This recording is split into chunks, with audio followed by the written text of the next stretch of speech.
Right. So, well, because Canada has some French people in it, or French speakers, I put an X to pluralize Plateaux. As I said, this is a part of Oahu. It's the northwest coast of Oahu. It's a pretty nice plateau, and it has some wiggles in it. But it's not. This isn't a direct analogy to what I'm going to talk about, because the wiggles that I'm going to talk about in the covariance are not in the same place as the plateau. So it's the best single picture I could find. What? Yeah, you mean here? Yeah. Yeah. There's a nice hiking trail up here. Also an airfield. Okay. And because I'm talking about wiggles, I took the liberty to use a fancy wiggly transition. Right. So, but first, I'm going to talk about the plateau part of this. So, this term here, the translinear cosmological Fisher information plateau in the matter power spectrum. Well, I don't expect you to know right offhand exactly what that is. So I'll explain it to you, because there are a lot of words there modifying the matter power spectrum. And so I'll discuss that first, and then I'll talk about the wiggly part of the covariance. All right. First, I'm going to review something about Fisher information. So let's say that Michael Palin, or someone who looks strangely like him, is fishing, and he's trying to measure the depth of a fish. A way to quantify the information he has about the depth of this fish is to, he can make lots of observations of the depth of the fish and compute the variance of those observations. And a measure of the information is 1 over the variance. A question that maybe someone would ask is, what if he adds another depth meter? How much more information does he have? Does he have twice the information but if he adds another meter, or if the measurements are correlated with each other, he doesn't have exactly twice as much information.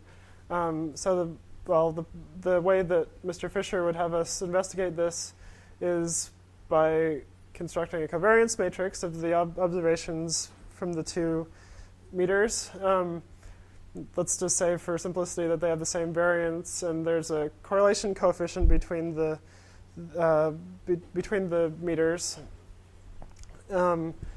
So if you compute the information from this under this definition of information, you would add up the elements of the Fisher matrix, which is, in this case, in simple cases, it's the covariance matrix inverse, and that leads to this expression, which is 1.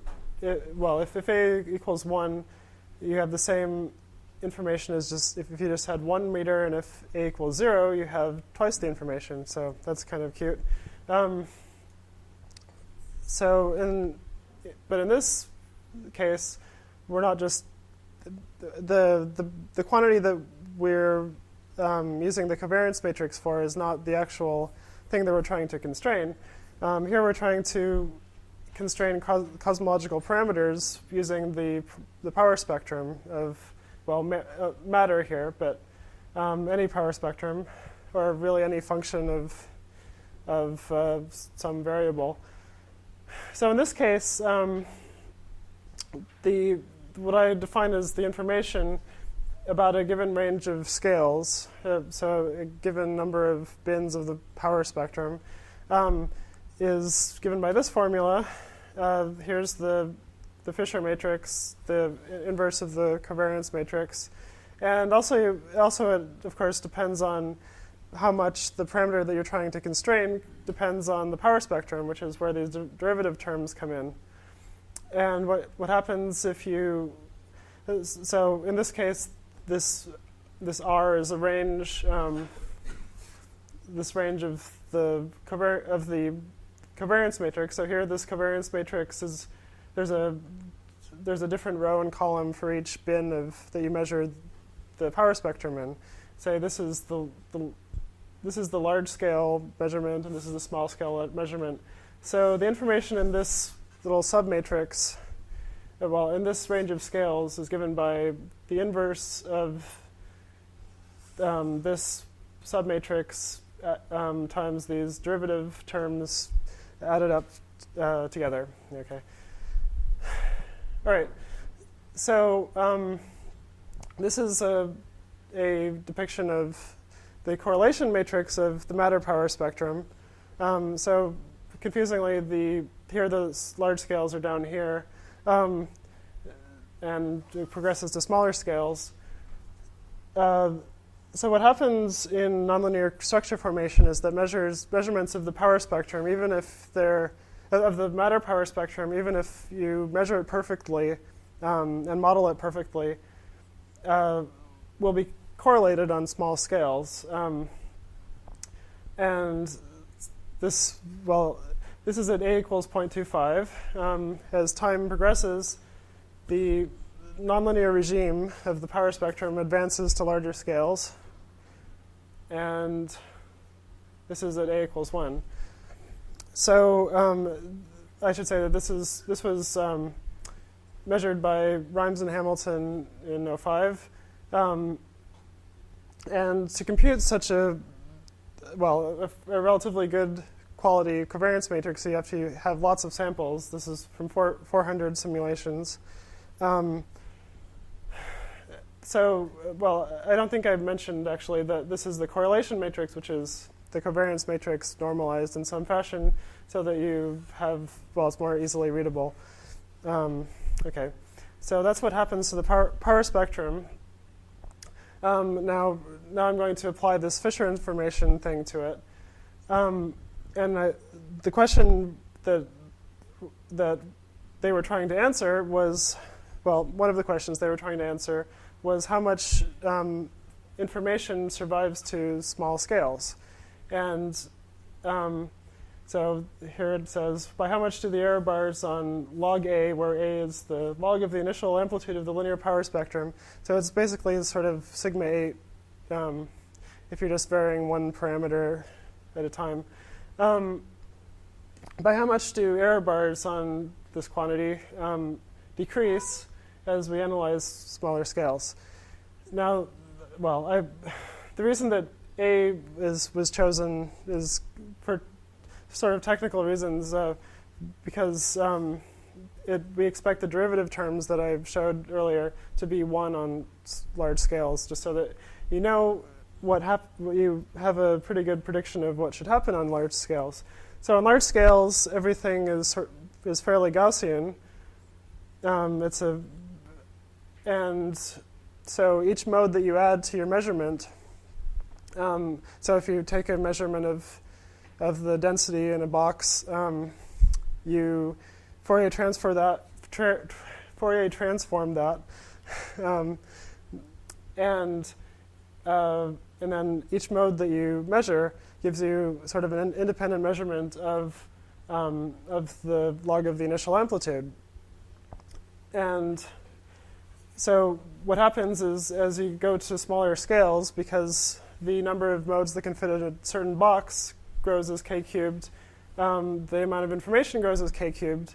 But then when you start getting into the nonlinear regime of the power spectrum, you stop doing that and you start getting very little extra information, which is, it's not that surprising that you start getting the amount of information plateaus a little bit.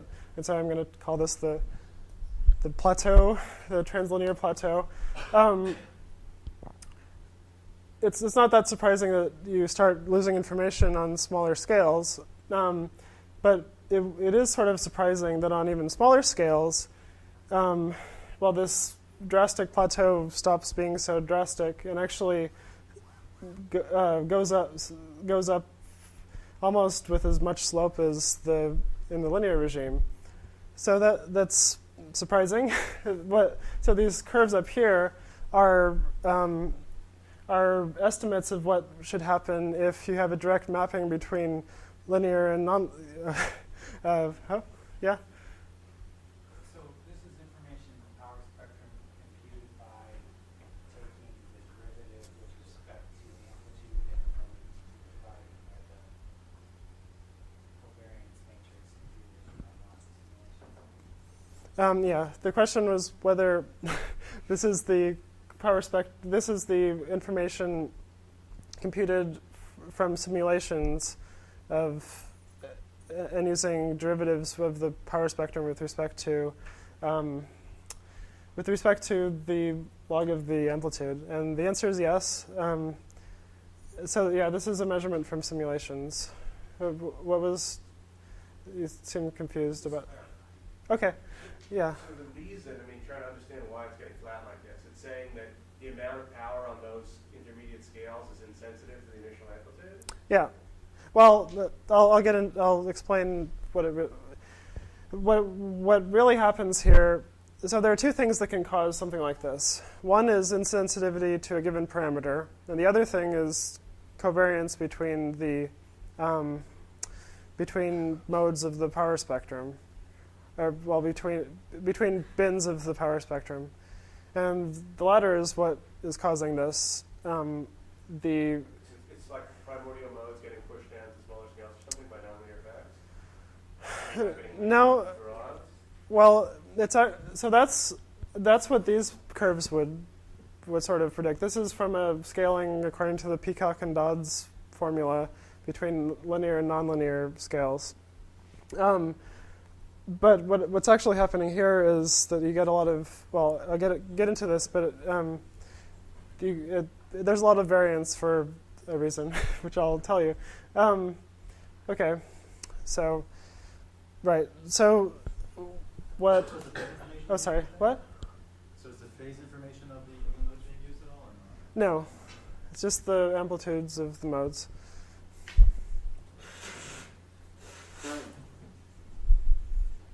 All right, so because there are these different regimes, and because the Halo model is an analytic framework in which to investigate these kinds of things, I investigated this problem using the Halo model. Here's a Google image result for Halo model to clarify it utterly. Right, so in the Halo models of large-scale structure, the assumption is that dark matter and other observable, and observable objects in the universe are distributed according to some prescription, first order, or leading order perturbation theory, say for the power spectrum and other higher order statistics.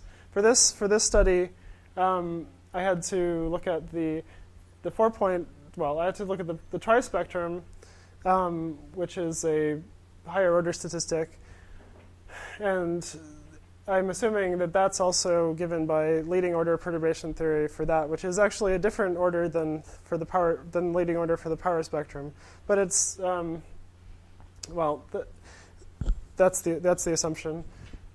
Okay, so to investigate the covariance of the power spectrum, which is what I was investigating, I need to use this 4-point function. You have sort of 2 points and 2 points, and that makes 4 points. And in this covariance of the power spectrum, there's a Gaussian part, which is what you have on really large scales, and then on nonlinear scales, where the trispectrum is significant, you get a non-Gaussian part. So in the initial conditions, on very large scales or at very early times, the assumption is that the universe is described by Gaussian statistics, and in that case, there's no higher order statistics such as the trispectrum that contributes to anything.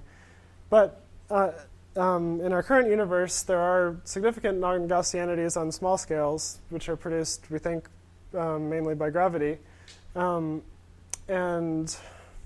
that has to be included on small scales. Okay, this is just a messy list of things that went into the halo model trispectrum. I won't linger on it, but well, here's for instance the perturbation theory trispectrum, which is significant on the largest scales of the thing. Okay, here's a comparison of the halo model result to the measurement from simulations. So these red and green dashed curves don't exactly agree, but they're from different box sizes of n-body simulations. And this is the halo model result. Qualitatively, it's the same. Not exactly the same. In particular, there's a pretty big difference in the slope on small scales. But still, there's a translinear plateau in the halo model. You get, well, of course, everything, you get a linear behavior on large scales, or a Gaussian behavior that goes, the information goes up as k cubed, and then it turns over, and then it rises again. What dominates there? Yeah, well, the 4 halo term just sort of makes this a little bit curvier here. Oh, sorry, what was the question? Right. Well, the big thing that produces this shape is the 1 halo term of the trispectrum. A little bit of, well, also the 2 halo term contributes a little. So, are you wondering something more? Also, do you expect your model, for the 1 halo term to be reasonable? For galaxies within a single halo, probably not. Right? Well, so first of all, this is just dark matter, but I expect it to be qualitatively sort of okay. Yeah, I am assuming spherical symmetry, but the point of this was just to see if qualitatively the same behavior, to explain this qualitative behavior. So yeah, I don't trust it. Yeah, so the one, I suppose I didn't really explain this. The 1 halo term consists of is the contribution from pairs of particles within single halos. The 2 halo term is the contribution from pairs of particles, or particles in 2 different halos. So say you can have 2 particles in one and 2 particles in the other, and up to the 4 halo term, which has different particles in different halos. So on small scales, the 1 halo term dominates because most of the pairs on small scales are in the same halo. You don't get small scale contributions from distant halos. Okay, right. So this sort of so I'm going to backtrack a little bit and say some more about what this actually means. So this translinear plateau means that if you measure the power spectrum to this scale, so from really large scales down to this scale, the matter power spectrum, then adding an extra, say, decade, well, not quite a decade, in scale of your, so that requires, so there are a lot of modes in this regime. The error bars on measurements are quite small, but modeling things in this regime is difficult. In particular, for the galaxy power spectrum, various effects like redshift distortions make it more difficult to extract an actual real space power spectrum on these scales. So, so the question is whether it's worth modeling things to smaller scales for cosmology, and this is indicating that maybe not, at least for, well, only to a limited degree or something, because the information doesn't rise appreciably as you go to smaller scales. But on smaller scales, you do get some extra information. So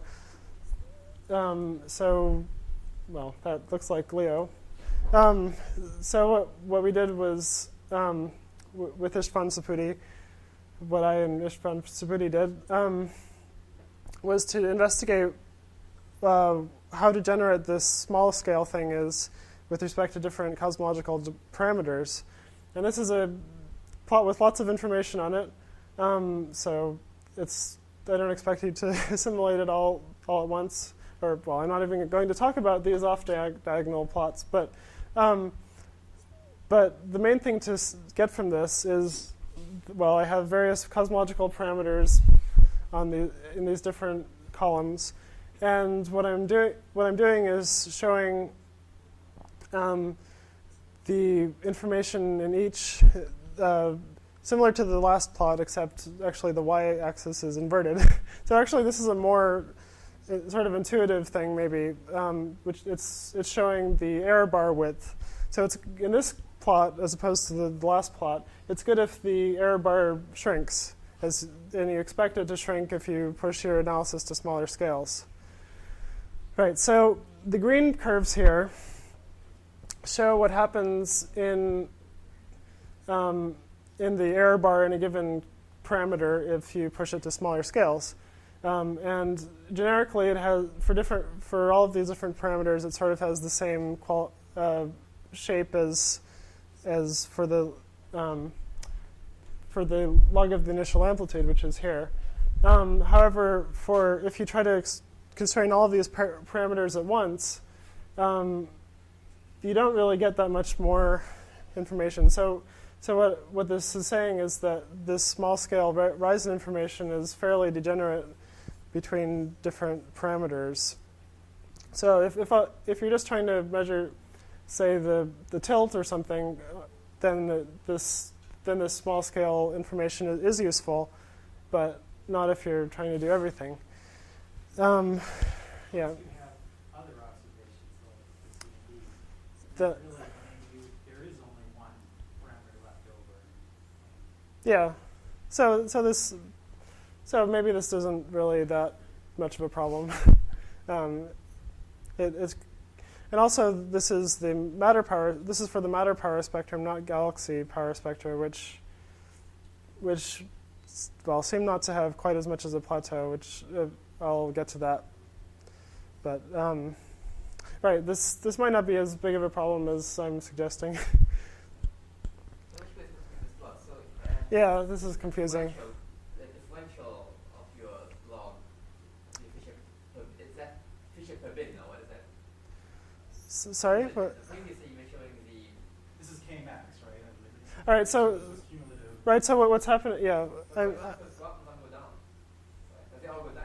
The diagonal all go down. yeah. The off diagonal. These are the right. These off diagonal things are measures of how correlated the two parameters are on different scales. But I'm not emphasizing these off diagonal plots. Right.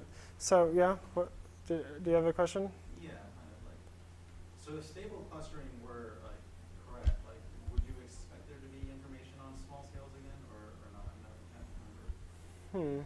Can't figure it out. Well, the question is whether stable clustering would predict this sort of behavior or not, and I'm not sure. Profiles of the objects depend on parameters. Yeah. They can be stationary, but depend on the So, right, I think In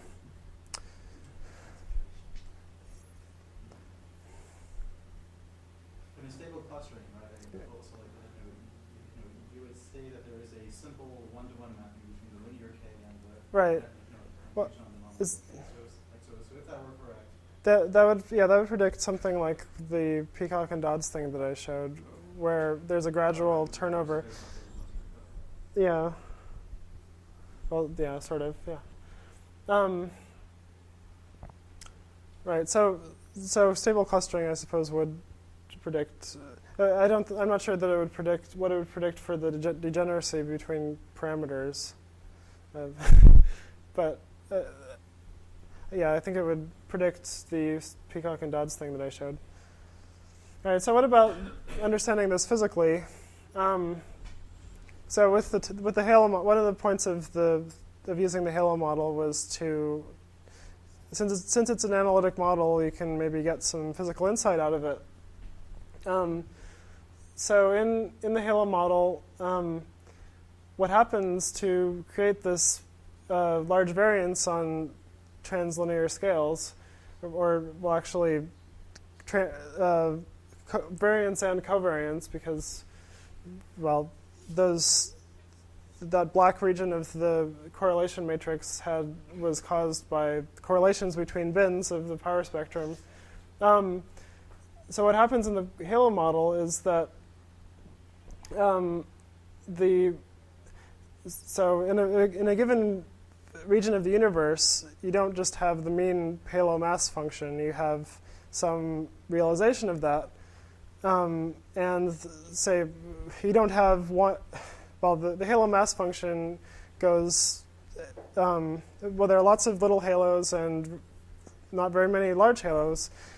You don't have 10 to the minus 2 halos in a given box. You have either 1 or 0. And so the fluctuations for large halos can be significant. Well, the relative fluctuations in the largest halos are highest. And unfortunately, on the translinear regime, the largest halos are what dominate the power. So based on whether or not you have a large halo in a given volume, this power is going to fluctuate pretty wildly. On smaller scales, it's not as big a problem because the power is dominated by small halos. So right, that's what this slide is about. Why is the cosmic variance the biggest problem on the largest scale? Because Bigger on the intermediate scales. right. Well, why isn't it the biggest on the largest scales? Yeah. Well, it is so. Right. It's just it's a sort of a relative statement that I'm making. On the largest scales, the normal cosmic variance that you have from having different modes, and the fact that you have fewer modes on larger scales, is what produces the. Well, it's according to what you expect.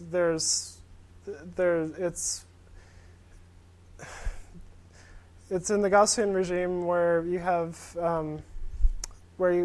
so the information grows as k cubed, and you always get more information by adding more volume to the universe. But what this translinear plateau is well, you don't get as much more information, and that's because there's a lot of variance. There's more variance than you expect naively from the Gaussian approximation. So the one halo term is dominating in these sort of scales. Yeah. The numbers of those one halos are, looks like they're large, right? Right. Large scales, the two halo term is dominating. Right. So that's the effect you're saying. Right. Yeah. So right. Yeah. So on large scales, the two halo term, which doesn't fluctuate as much, dominates. Right. So that's at least my explanation for this effect, which looks sort of like a plesiosaur. All right. So one thing that we wanted to look at was to try to use this apparent understanding of things to try to extract more cosmological information. And one thing that well, if the fluctuations in the halo mass function are what caused this translinear plateau, we wanted to see if we could use the halo mass function in a given volume to reduce these fluctuations, or to increase the amount of information that you can extract. So we did a pretty simple experiment, which isn't terribly relatable to actual things that you would do in the universe, but it sort of is. So what we did was we took the Hubble volume simulation and divided up into lots of sub-boxes. We measured the cluster mass function in each of these little boxes. The boxes were 175 megaparsecs in size, and so we measured the power spectrum and the mass function of clusters or halos in these little boxes. And so then we used the halo model to model the power spectrum in each sub-box, not the average halo model power spectrum, which is pretty close to what you get from n-body simulations, but the halo model using the actual halos in that box. Isn't it then a flaw that what you should be doing is just replace the original n-body simulation by just the halo catalog, give each one of them the same weight, or expand from that, which minimizes variance of the power? Yeah, that's a possible thing to do. But then you have to, yeah. So that's another thing that we could try. Yeah. So he was asking whether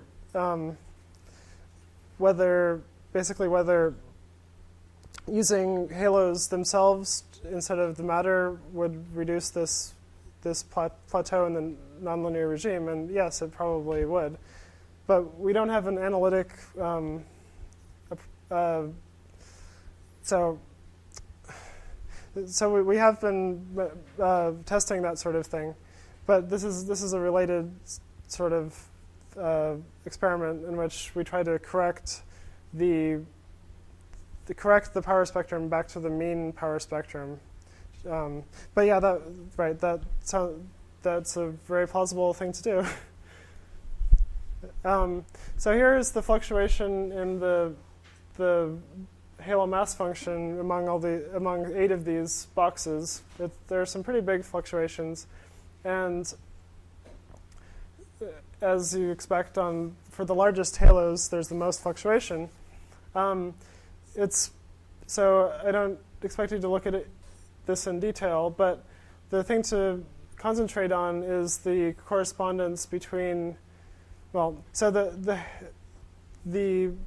measured power spectra in these boxes are shown as the dashed lines, and with the correction, they move to the solid lines. So at least on small scales, the fluctuations in the power spectrum are pretty well described by the halo mass function fluctuations.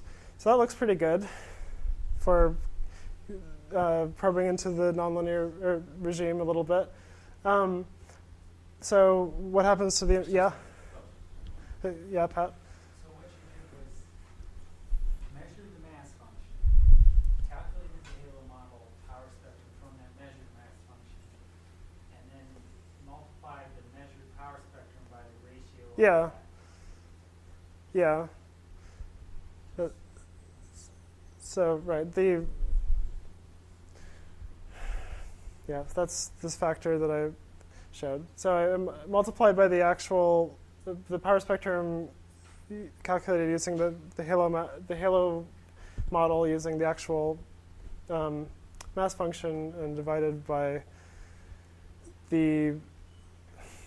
So what you said is right. But the only notice that matter here, the are the ones that go 10 to 15 or so. Is that right? Yeah, you get the most. Well, I'll show you quantitatively what makes a difference. So this is a plot of the information going back several slides. So this is back in the convention where it's good to go up on the y-axis. So you get tighter constraints if you go up. So the black line, the bottom one, is if you make no corrections. If you just use the largest halos, so maybe I should have said no. Well, if you use only the largest halos down to 10 to the 15.5 solar masses, you make a little bit of dent in the translinear plateau. If you go all the way down to 10 to the 14th solar masses, you go all the way up here in information. So that's kind of cool. It's a factor of 10 or so improvement in the information, which is a factor of the square root of 10 in error bars. So that's kind of exciting, but So that includes the nonlinear correction on the path itself or not? yes. Oh, sorry. Well, The previous part, remember you had the simulations, and above that you had the curve with peaks and dots, suppression of the power. yeah, Even in the state Gaussian, this is a question of power gives you a loss in information. right. Is the green one supposed to be compared with the PD curve you had in the previous plot, or is it meant to be compared with the initial linear thing? Well, again? I suppose it would be good to compare that to the Peacock and Dodds curve. I didn't expect it certainly to go all the way back up to the Gaussian result, but mainly just because I just didn't expect it to work perfectly, and not for a really well-motivated reason. But a perfect result would have been for it to go all the way up here, I think. But right, I suppose the transfer of large scales to small scales might put a limit on that sort of thing. Right, so that was sort of exciting, but the problem is that the correction depends on the cosmology. The number of halos in a given volume depends pretty crucially on the cosmology. And so, for example, for the log of the linear amplitude, if I factor in the uncertainty in the cosmology, I only get a very modest gain in information from knowing what the mass function should be. All right, so you look sort of confused. The problem is So basically, which mass function to use as the normalization. yeah. So you have a measurement of the power spectrum, and so you predict that what the power spectrum should be using the halo model, using the actual halo mass function in that volume. You multiply by what the power spectrum should be using a mean mass. So ideally, what should happen is that you get back the predicted power spectrum for that cosmology, and that is what you get. So basically, all I've shown is that the mass function fluctuations are responsible for this. I didn't show that it's useful for cosmology. In fact, it seems, at least this particular approach doesn't seem to be particularly useful. Yeah, so that's another thing to do. Yeah. So, You do the whole thing here. right. Measure the power spectrum and then use that. And also Yes. On the scatter, we can actually, in the translinear regime, you see that the scatter and decay. So you can measure that somewhat. What do you mean is scatter in K?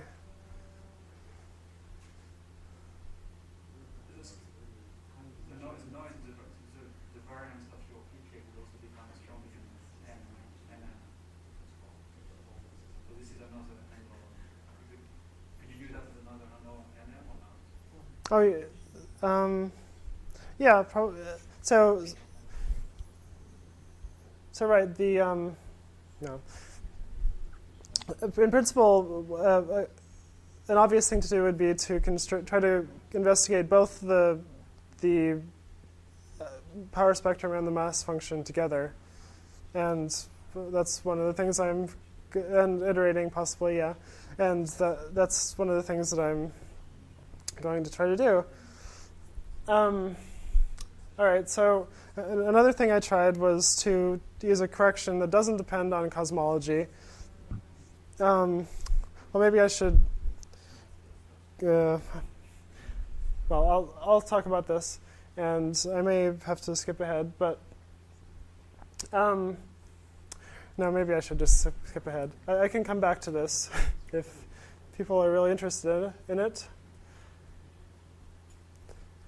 So this is something. This related, somewhat encouraging stuff has to do with what we were just talking about. A paper by Takata and Bridle, for instance, showed that analyzing lensing power spectra together with cluster counts can produce surprisingly small parameter constraints, more so than you would expect. So if you analyze both of them together, the cluster counts and the weak lensing power spectrum, you get more information than just analyzing them separately. Okay. So now I'm going to talk about these wiggle things, and it's going to go back to the Ripley transition. All right, so what are baryon acoustic oscillations? Probably most of you have at least heard of them. So BAOs are remnants of sound waves that were produced, that were sent out by overdensities in the early universe. And they produce a bump in the two-point correlation function, the Fourier dual of the power spectrum, and I guess it's probably not, no, this is actually wrong. This is, forget this over h here. It's at about 150 megaparsecs currently. And in the power spectrum, they produce wiggles, which I will show. Well, I'm going to show the wiggles. I'm not going to show that they produce wiggles. And one of the reasons that people are really interested in these is that you can constrain dark energy by observing the scale of different redshifts and seeing how the scale of the wiggles evolves with redshift. All right, so here's a plot of what they actually look like. So here is the two-point correlation function. There's a little bump here, which is the baryon peak in configuration space. This is an zoom in of that. And here are some wiggles in the power spectrum. These are using the Sloan Digital Sky Survey Galaxy survey and the 2DF redshift survey. So these have been detected pretty recently, not at overwhelming significance, but still enough to believe them.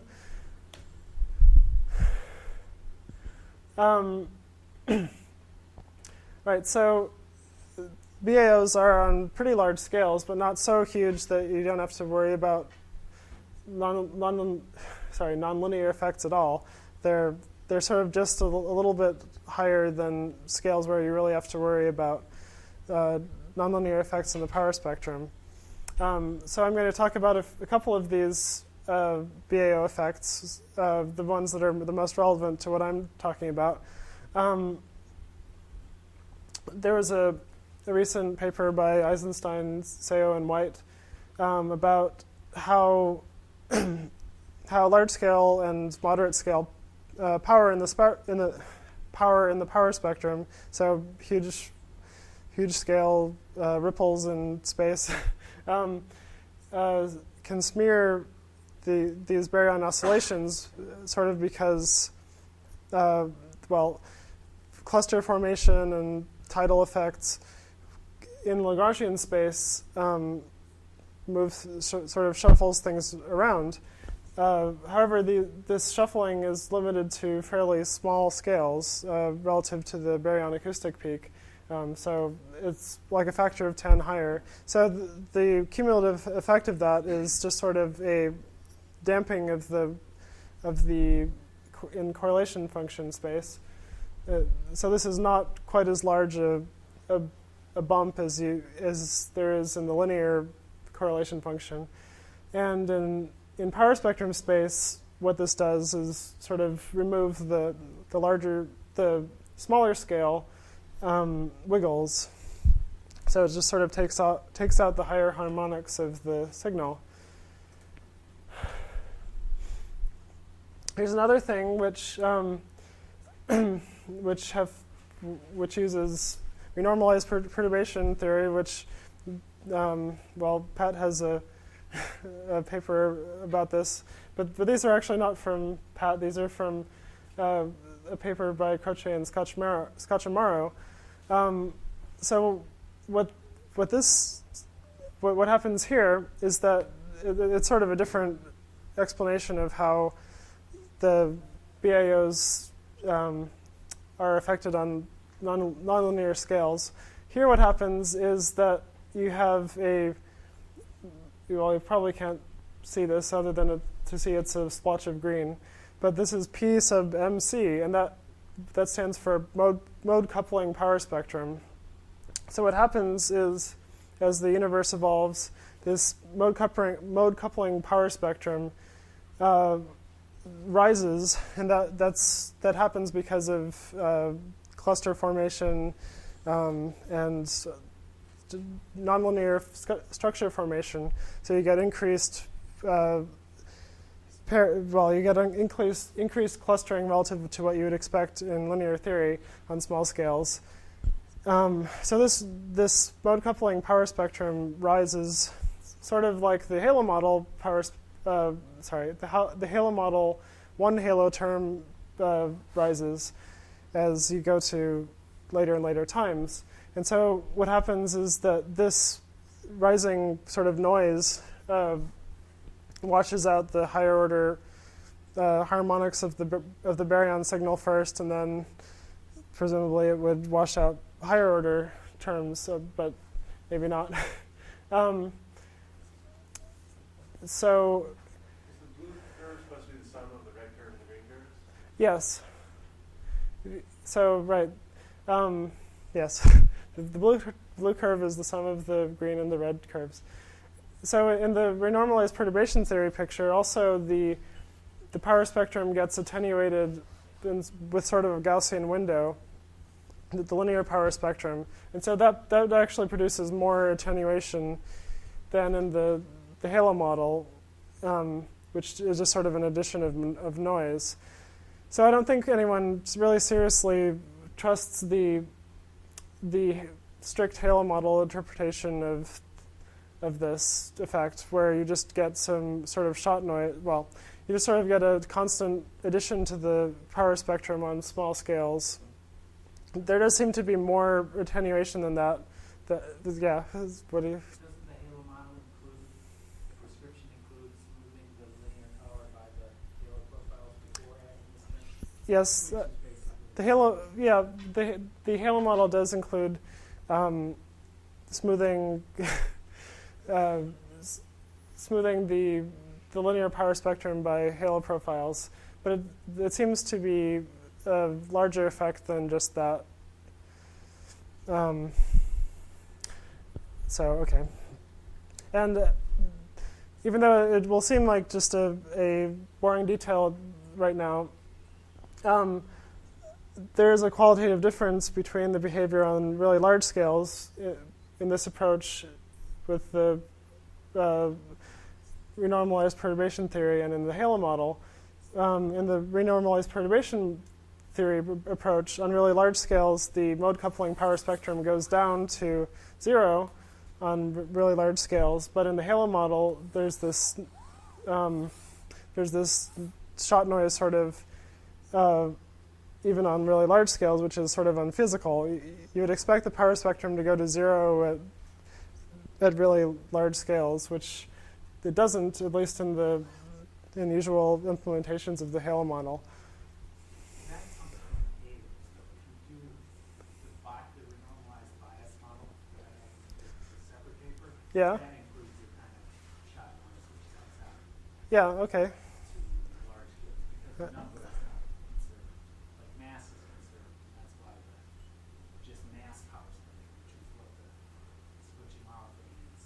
Yeah. Well, I should look more carefully at that paper.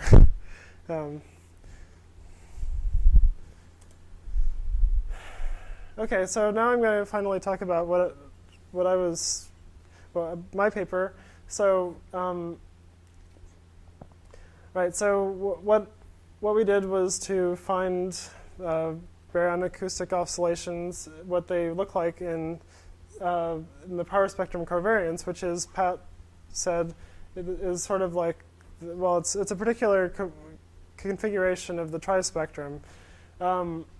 So Pat was talking to me earlier, and he thought that it might be better to phrase it as as wiggles in the trispectrum. But it's sort of more, well, this is how I've written it at least. So these wiggles are shown here in the linear power spectrum, which is more familiar to at least to people who study this stuff. So these wiggles are at about the 20% level or something. They're pretty small. In the power spectrum covariance matrix, and I'll explain what's actually being plotted here. They're actually much larger. They can be much larger. They can be almost like a factor of 8 or something in size, which is pretty large. So what's being plotted here, well, here is the covariance. So these are basically rows of the power spectrum covariance matrix. Say the largest scale row is this red curve. This is the covariance between measurements of the power spectrum at k equals 0.003 h over megaparsecs and whatever k is on the x-axis. And these other curves are for smaller scales, and also this is normalized in a certain way to make them all line up on top of each other and be on the same plot as the linear power spectrum. So the normalization is a dividing by the large. Well, that's kind of a detail. I won't get into that, but it's a natural normalization. And if you also divide out this linear power spectrum, that's what gives this dimensionless T tilde, which so this is sort of a dimensionless measure of the covariance between a very large scale and the baryon regime in this regime. This is perturbation theory. Yeah, this is perturbation theory. And well, this is an analytical. This is the dashed line is an analytical an analytic formula for an approximation to this, which includes the power spectrum, the first derivative and the second derivative of the power spectrum. So the fact that so actually this term dominates, which includes the second derivative of the power spectrum. What that means is that they're almost totally out of phase with the oscillations in the power spectrum. And so that means that if you have a lot of power on some large scale, if you increase the power on a large scale, that will attenuate the baryon acoustic oscillations a little more. And vice versa, if you have a small amount of large-scale power, that will attenuate the wiggles a little bit less in that region. So this is sort of a similar result as what Eisenstein, Seo, and White got, except using a different framework. They found that large-scale power washes out wiggles in a certain Lagrangian framework, but this is in an Eulerian framework. Okay. Do you think the first derivative would be out of phase and the second derivative would be in phase? Well, sorry, I may have misspoken. They're totally. they're opposite in phase. Yeah. So one's maximized and the other's minimum. Yeah. So. But they're not. Yeah. I guess it depends what you mean by in phase. Right. So there's a little bit of first derivative. Well, the first derivative term contributes a little bit, and that describes the motion of the wave, sort of. Whereas the second derivative term just describes how much it gets attenuated. Okay, so here's this was sort of exciting. If it's really a function that varies by a factor of 8, those are really big wiggles. So we thought we would try to measure that or confirm the calculations, or at least have another way of seeing that these calculations might be, well. So of course, perturbation theory in theory is probably more reliable than simulations, at least on large scales. But we just wanted a check on that to see if more than one method gave the same thing. And so what we did was we measured the matter power spectrum from a bunch of simulations, 100 simulations, and tried to observe the first peak in this function. And what we did, so we did observe this peak at about a 5 sigma level from these 100 1 gigaparsec simulations. And a certain extrapolation with volume gives that maybe a 1 sigma result of this detection of this peak might be done with a few gigaparsec cubed survey. So it's modestly detectable, not hugely detectable. I guess surveys of several tens of gigaparsecs are in principle being proposed. So this is something that could be in principle detected, but why is this so different from the previous slide where you had like 5 units and up and down? because I had to get this signal, I had to. So the question is why is this plot so different from this plot, which has a lot of wiggles? So there are two reasons. One is that I had very large bins, and just to detect the first peak of the power spectrum. These are not terribly high-resolution simulations, and so it's basically just enough resolution to reliably detect the first peak in this function. This is a different scale, of course. It doesn't go to as small scales as the previous plot. Also, this is a linear y-axis. That's probably where the biggest qualitative change is. So this black line shows the perturbation theory thing from the previous plot. Does that answer your question? Yeah. Okay. Right. So I think I pretty much explained this already. I should also mention that the halo model predicts an added contribution from the 3 halo term on these sort of large scales.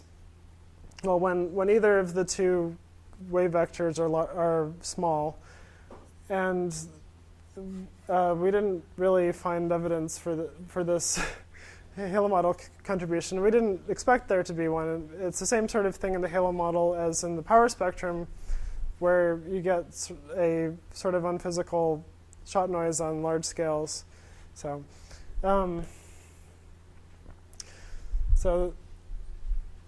what we wanted to do is also investigate what this says about parameter estimation, whether these wiggles matter. Maybe I should actually explain that plot. So am I almost pretty much done? Yeah. So what we did was we used the halo model to investigate galaxy samples, not just dark matter. And so So we used a few different halo occupation distributions to test this, faint galaxies and bright galaxies, roughly. And we saw that there was a few, well, in the baryon fraction, if you try to measure the baryon fraction using a galaxy sample, you get maybe a several percent tighter constraint using a wiggly covariance matrix, including these wiggles in the as not using that. So it's a sort of modest effect, but still sort of interesting. And well, this parameter is probably more relevant to things that people are actually going to do with baryon acoustic oscillations, which is to constrain the acoustic scale. So this is the thing that would vary with redshift and give you a handle on dark energy. And it seems like there's not very much of an effect that these wiggles have. Maybe there could be a couple of % wider error bars than you would estimate without this effect on the baryon acoustic scale at a certain redshift. One thing that came out of this, which is maybe a little bit more interesting or more useful, is that the faint galaxies seem to have more information in them, at least about these baryon acoustic oscillations. The thing to look at in these plots, I should have mentioned, is the difference between the solid and the dashed curves. But this red sample here, which is the faintest galaxies, have significantly tighter error bars associated with them than the brighter galaxies. Part of that is just the increase in the sample. You get less shot noise if you have a lot of galaxies, but it seems like even beyond that, small galaxies or faint galaxies seem to have more information, and that's sort of because the nonlinear effects seem to come in on smaller scales for the faint galaxy population, allowing you to probe more of the original linear power spectrum. So I am going to. Well, yeah, there are some caveats, which I won't get into in detail, but so the assumption here is that we know how the halos are distributed on large and in the power spectrum and the trispectrum. And if you include, really what this is saying is that if you include small halos, it's going back to the previous part of the talk where you lose information from large halos. If you concentrate on smaller halos, the numbers of them are more constant, and so you don't get as much of a translinear plateau. Just the amount of sort of noise that you get from the smaller halos is smaller. It's also more expressed without the halo model. It just says that regions of the universe where structure hasn't developed as much have more, are more pristine, and so you might be able to detect things more easily there, or cosmology. All right, so I won't say this sentence, but one thing that you might be interested in is that to do this kind of project and some other things, Istvan Saputi's group at Hawaii has developed this CosmoPy code. It's a Python package which has a bunch of halo model stuff and other stuff, which you might want to take a look at. It's sort of the documentation is currently a bit minimal because it was just released. But we do plan to, in the next couple of weeks, or a couple of months probably, produce a more useful version of it. I'll stop there since I'm over time. Thanks.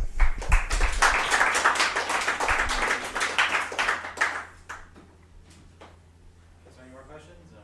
There've been a bunch already, so maybe. Okay.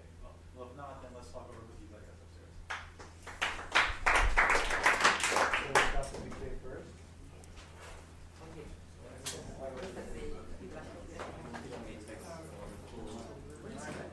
What?